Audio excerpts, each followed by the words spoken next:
In every corner of America, there are stories of resilience, innovation, and the unwavering spirit of community. The Community Effect, a podcast hosted by Marietta Rodriguez, President and CEO of NeighborWorks America.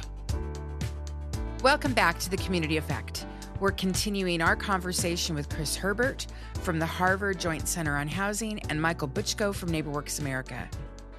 In this second part, we'll take a closer look at NeighborWorks America's new strategic plan and discuss how it will guide our efforts to support communities and foster partnerships for the years to come. Let's rejoin Chris and Michael as they share their insights and vision for the future. So Michael and Chris, I'd like to ask you, if you had to forecast one key area that will really dominate the conversation in housing and community development in 2025, what would that be and why? Chris, we'll start with you and then go to Michael.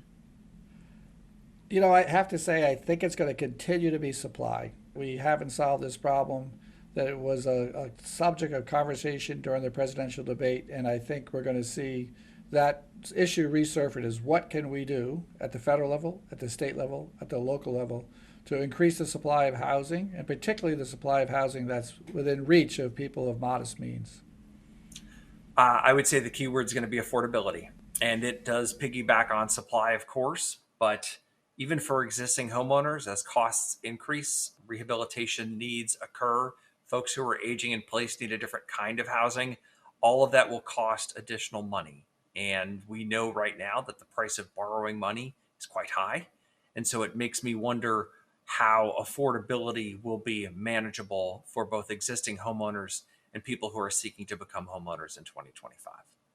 Michael, I mentioned at the top of the show that NeighborWorks has been developing our new strategic plan. Give us a sense of what vision and goals are driving us in the next several years. Yeah, Marietta, the overall theme for this plan is fostering resilience and accelerating impact. And I think the story of NeighborWorks is a story of resilience. When we look back to 2008, when roughly 3 million Americans filed for foreclosure during the first year of that mortgage crisis, Congress called on NeighborWorks America to provide foreclosure counseling and to provide funds for foreclosure counseling to the community development field nationwide. And the NeighborWorks network responded. During the recent pandemic, the network also rose to the challenge. They met the real-time needs of their communities outside of housing. We saw our NeighborWorks organizations were often called upon to provide services they had not previously provided. They stepped up, they provided those services, and they assisted their communities. So through it all, NeighborWorks continues to center resident voices, community-driven solutions, and our core values. I appreciate that.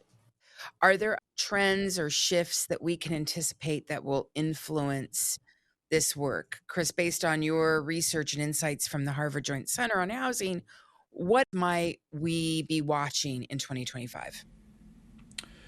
One development that I think is really worth watching is, and it's, for lack of a better phrase, falling under the umbrella of social housing. What this basically means is a much stronger public role in developing, managing, owning housing that's aimed at being permanently affordable. And it's, I think, coming out of a recognition that we need to do something to make the cost of producing housing less and the operating housing less. And we can do that through thinking about the use of public land, public debt, tax abatements, and the like. With that, if we can produce housing at a lower cost and manage it at cost, over time you build a bigger bulwark of affordable housing. Social housing comes out of Europe. It's not a great term. I'm hoping that maybe folks listening to this podcast will come up with a better term. But it's this notion of saying that public sector needs to take a stronger leadership role in exporting the supply of permanently affordable housing that serves a broader range of income groups. That really is gaining momentum. We're seeing bills passed in Massachusetts and Rhode Island. There's conversations actively in California about new ways of investing in housing from the public sector side. I think an area that's worth watching is whether or not off-site construction, I use that as a broad term for modular, panelized, manufactured housing under the HUD Code too. There's a long history of firms that have tried and failed in this space, but I think necessity is the mother of invention. And there's some reason to think that we may ultimately crack the code on how we can use these more efficient means of production to help bring down the cost of housing. There's a role for policy to play there too, because one big obstacle to the greater expansion of those homes is building codes and whether or not what the inspection process is for those homes in factory and how far they can be shipped. So stay tuned to that as well. So we've talked about trends, things we're seeing, painted the picture of the headwinds and tailwinds in the event that there are some. But let's talk about what we're going to do about that. And Chris, you've started talking a little bit about innovations in supply. What other innovation in housing or community development is emerging that could really be a game changer for us? I'll start with Chris and then I'll ask Michael to chime in here too. Well, I've talked about two of my favorite ones already, the social housing and new forms of public investment in the production and ownership of housing. I've talked about off-site construction. I think there's ways in which technology can remove a lot of frictions at different points in the housing system. We did a symposium a few years ago looking at ways in which it can help the design of housing, the construction of housing, the regulatory process, the financing, and the occupancy of housing. So not any one of those is a silver bullet, but collectively they may be the silver buckshot that we need. Yeah, I would agree with that. I think that for our NeighborWorks network, we're seeing some trends around things like accessory dwelling units or ADUs, which to Chris's point really reduces the cost of housing because it is a smaller unit, a smaller home. But in many places, accessory dwelling units are not permitted. And so NeighborWorks organizations are working to, I think, educate a variety of constituencies to say, if we're really going to solve this supply crisis, we need to be very innovative and flexible. And one other space we see that in is shared equity, where our NeighborWorks organizations are increasing their portfolio of shared equity homes going forward. That seems to be a model that, again, as costs of homes continue to increase, shared equity helps keep those costs down, right? And I think in the past, homeownership was viewed as ownership, right? I own the land, I own the home, and the shared equity model just seemed way too confusing and potentially counterproductive. But we're in very different times now where supply is limited and prices are out of reach for most Americans. And I think to Chris's point, that's why we're seeing the proliferation of models like these so that affordability can be brought back to the consumers who desperately need it. And it also is an important response to gentrification. So if you think about, let's take, for example, a Latino community that is now going through a process of gentrification, those people who live in that neighborhood who make up that community are being forced out. If you have a shared equity model, people can stay there, own homes, and then there's still a place when they move for the next person who's from that neighborhood heritage to be able to stay there. So it's not just individual housing program, but it's a way of maintaining a community over time. Yeah, I like that a lot. I want to ask you both to opine on something I've noticed that's really become a necessity, particularly in this scarce resource environment, and that is cross-sectored partnership. 20 years ago, housers really didn't talk to the education system, much less the healthcare system, much less big employers. And I think one of the things that put cross-sector partnerships really at the forefront of necessity was the COVID-19 pandemic, right? We needed to work through community infrastructures to get information out, to link residents up to resources, whether it was vaccinations or providing education platforms so people could educate their children from home. Do you think that cross-sector development will carry through for the next several years, or was that just a COVID-19 innovation? I do think the pandemic increased the use of partnerships, but I think there's good examples of partnerships being used even before that.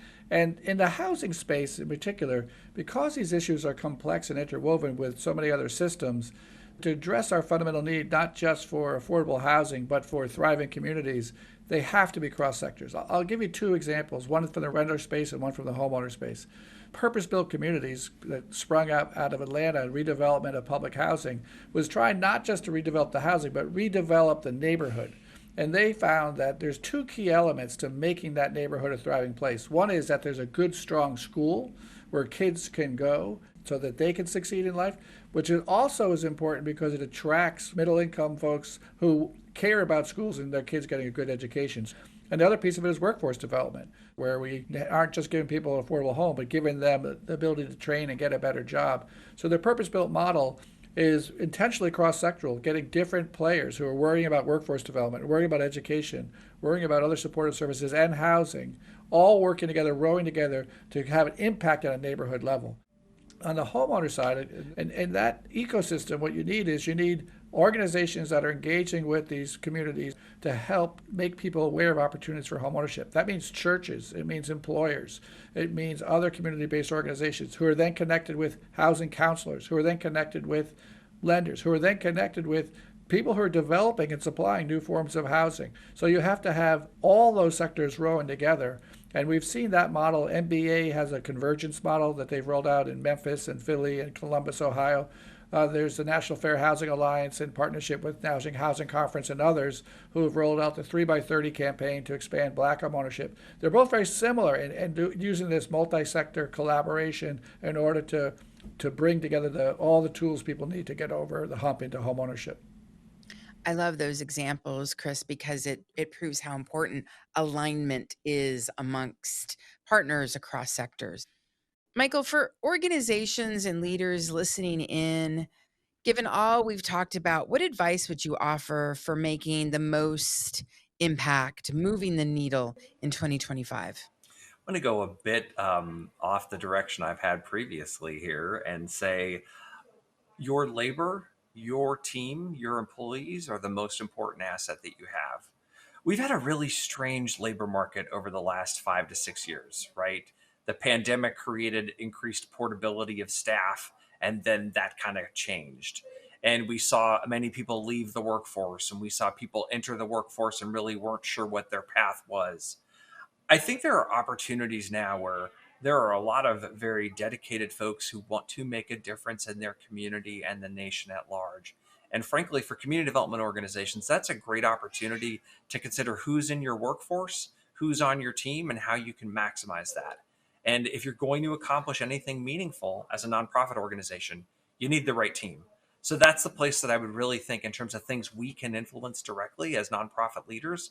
That's where I'd focus my attention for 2025. Chris, what would you say are key takeaways for community development leaders as they plan for 2025 and beyond? So we've talked a lot about affordability. We've talked about the different innovations that we want to pursue and encourage to address that. I guess I would take my last opportunity here to look out a little further, if I might. One of the things the Joint Center does is we're known for is doing our forecasts of households growth over the next 2 decades. We're about to release our latest projections.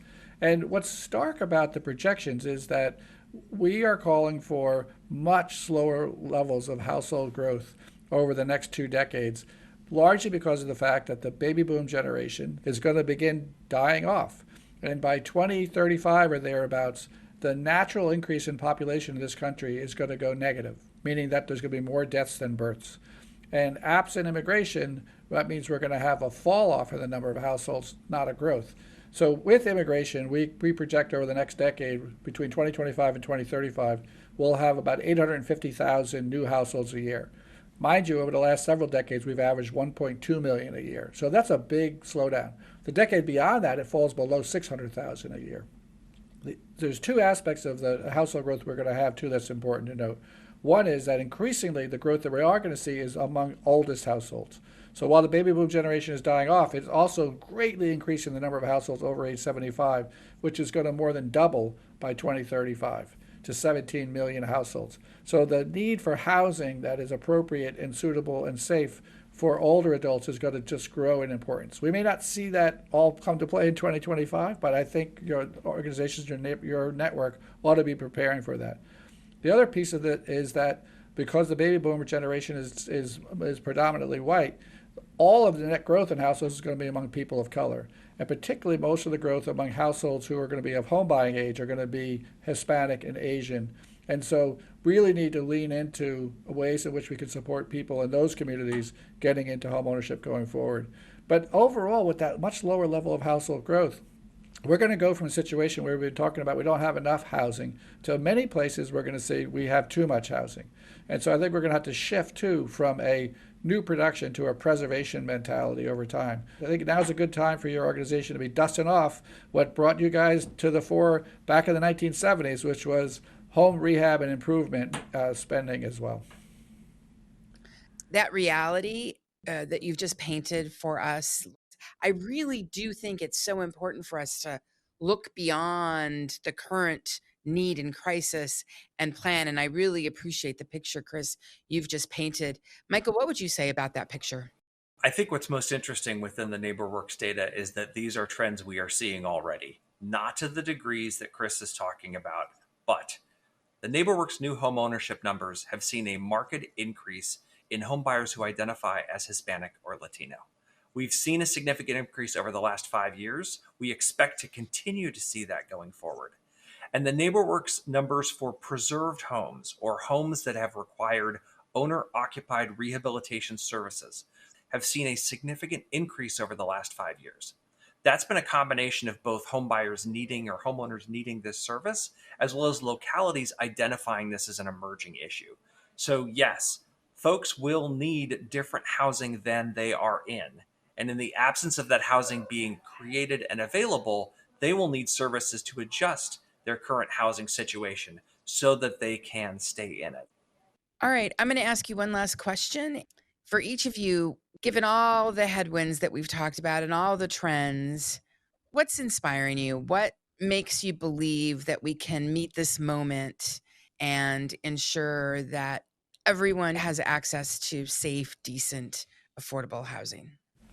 I take comfort in the degree of energy that's being put into innovation on policy, innovation into the building technology, innovation into how we finance homes. And so, as I said earlier, necessity is the mother of invention. And I think we are seeing a lot of really innovative approaches. And so I'm hopeful that is collectively will contribute to us to be able to provide the housing that we need. And I think as much as we all don't want to be incrementalists, Michael talked about 16,000 new homeowners as a result of NeighborWorks efforts. Think about that. 16,000 people who this holiday season will be sitting in their home, celebrating with their family and friends in their home. And that's 16,000 people whose lives materially better. So as much as we might need 4 million new homeowners to close the racial home ownership gap, 16,000 is critically important for those folks. And when we build good quality rental housing, when you see the difference it makes in people's lives. So we should never underestimate the value of what we're doing now, even if it's at not the scale it needs to be. Michael, what inspires you? NeighborWorks has the benefit of working very closely with our network of 250 nonprofits. I have seen them over the last 5 to 10 years as challenges have mounted, find new and innovative ways to deal with them. One of the real challenges we're seeing right now is around property insurance for rental housing. And I can recall a time in the community development industry where leaders would be faced with this and just unsure of what to do. And what I've seen from our network of organizations that, again, manages 212,000 rental units is a willingness to have tough conversations swiftly to try to get to the bottom of what's going on and to try to be solutions oriented. And I think it's very easy to get lost in the headlines and the trends and the negative numbers and just think there's not much we can do. I'm inspired by the leaders in our network and how they're willing to try to find solutions to the day's challenges. I love that. Thank you so much. Chris and Michael, thank you for joining us today, sharing your insights as we dive headfirst into 2025. It's truly inspiring to hear how NeighborWorks America and the Harvard Joint Center on Housing are driving change and making an impact. To our listeners, thank you for tuning in. This is episode 5 of the Community Effects first season, and we're just getting started. Coming up this season, we'll have exciting conversations with representatives from JP Morgan Chase, Clayton Homes, Linda Manalini of Eden Housing, and Chris Kremeyer of Beyond Housing. So don't forget to subscribe and join us for the rest of the season. We'll see you next time on The Community Effect. This is The Community Effect, brought to you by NeighborWorks America.